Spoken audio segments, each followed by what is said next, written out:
Do you think that today's Democrats are relentless and evil? Senator, you're asking me to comment on a political question, and as a nominee to a judicial position, I cannot and should not speculate or comment on that. I could say unequivocally, Republicans are not evil, but you're telling me you will not say on the record here that Democrats are not evil. Senator, you're asking a personal and policy-laden question that I cannot answer. So put yourself in the position of a person coming before you who's watching this right now. And you're supposed to be a judge who's impartial. And you're telling me that for this nomination, I have a constitutional obligation to advise and consent, that I should be in any way hopeful that a judge will be that impartial if he cannot say that Americans writ large, because of their freedom of party association, that you can't say that whether you're deciding to be a Democrat or Republican or independent, you can't say in this hearing that you don't think that that makes a person evil?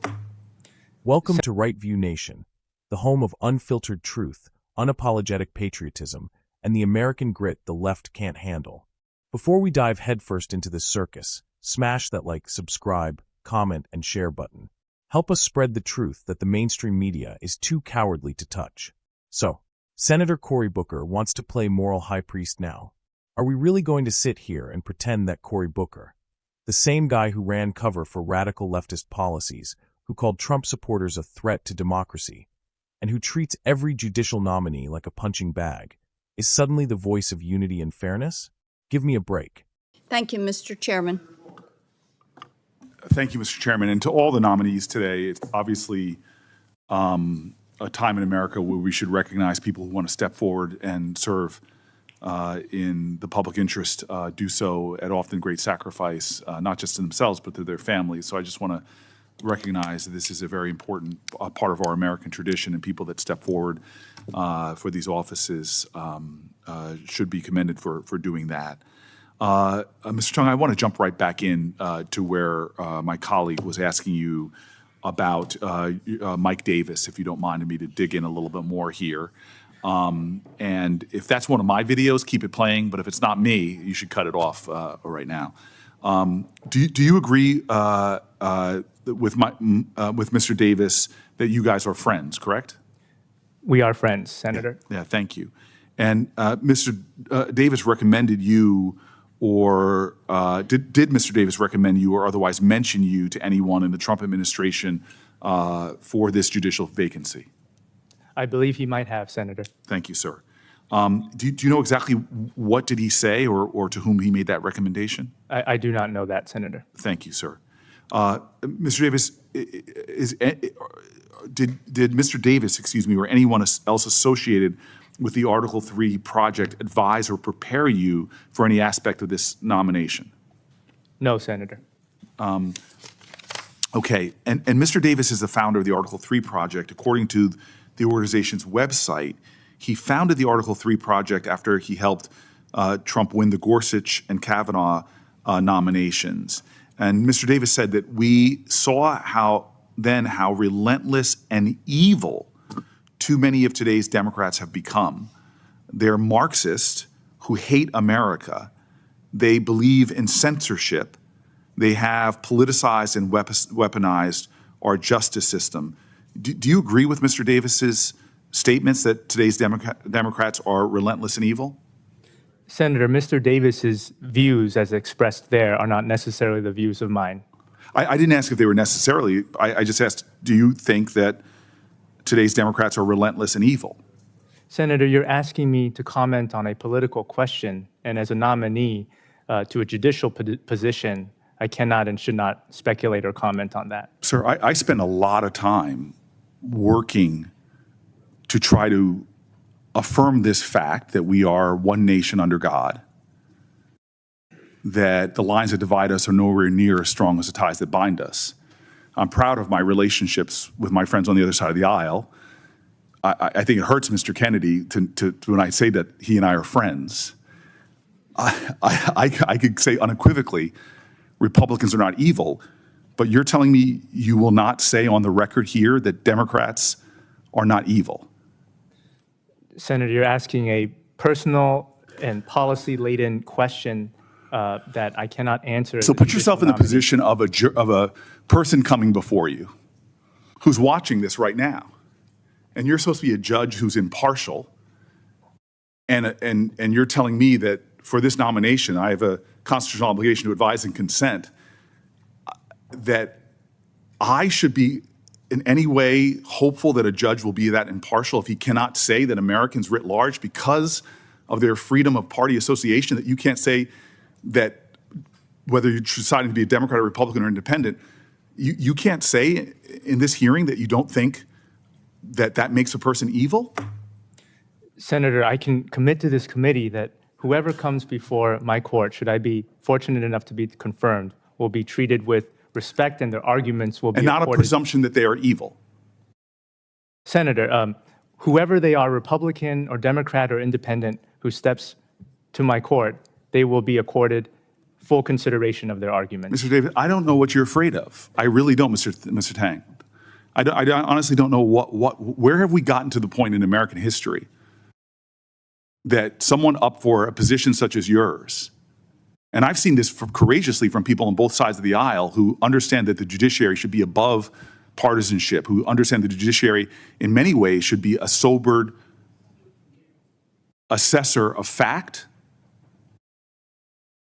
It is deeply disappointing to me that you cannot tell the American public right now that the person that you're affiliated with their heated language, with their casting in broad brushes, doubling down on the toxins that are making life here dangerous. And frankly, I've talked to federal judges who tell me about having to protect themselves. We had a horrific incident in our state where a federal judge was targeted, their husband shot, their son killed. In this time in America, to render an answer of, I can't answer that, to me is additive to the toxins that are in our society that are pitting people against each other. You are up for a position in the highest court in the land, and you can't simply say, I don't think Democrats are evil. Is that what you're telling me?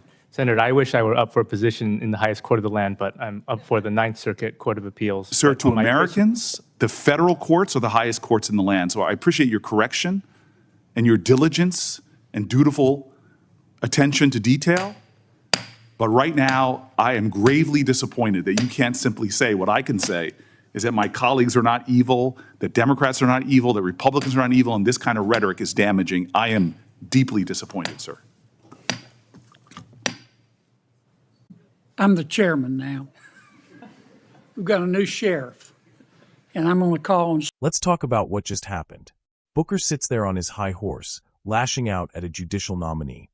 Not for corruption, not for misconduct, not even for bad rulings, but because the guy wouldn't utter some forced political loyalty oath. Say Democrats aren't evil. Are you kidding me, Cory? This wasn't a hearing. This was a loyalty test straight out of North Korea. Now, let me be clear. No, I don't think all Democrats are evil. But if you're forcing nominees to make that declaration on camera like it's some holy mantra, what you're really saying is, if you don't play our game, we'll destroy you. That's not justice. That's political terrorism. And when the nominee tried to stay above the mud, when he respectfully declined to make partisan statements, Booker went full tantrum mode. He accused him of adding toxins to society. He dragged up stories of violence, real tragedies, to emotionally blackmail a man into parroting the left's talking points. And worst of all, he framed the refusal to denounce Mike Davis's political rhetoric as some kind of moral failure. Let's pause there. Mike Davis is a patriot. He helped secure Gorsuch and Kavanaugh for the Supreme Court. And yes, he called out the radical left for what it is, a movement hijacked by Marxists who hate America, push censorship, and want to dismantle our institutions. Tell me where he's wrong, Cory. Did conservatives weaponize the FBI to go after parents at school board meetings? Did conservatives unleash chaos in cities like Portland and Chicago, while calling it peaceful protest? Did conservatives pack the DOJ with ideologues who see Trump as a bigger threat than MS-13? No. That's your side, Booker. And you know it. But here's what really gets me. Cory Booker claims to care about unity, yet he's the same man who once told Americans that we need to get up in the face of politicians we disagree with. That's not unity, that's incitement. He talks about civility, but spent 4 years trying to paint Trump's base, hardworking Americans, as dangerous, racist, and unworthy of respect. He cries crocodile tears in the Senate chamber, pretending to be heartbroken over judicial impartiality, while pushing nominees who are DI-obsessed radicals with open contempt for the Constitution. And now he's deeply disappointed that a nominee wouldn't grovel to the Democratic Party? Spare me the drama.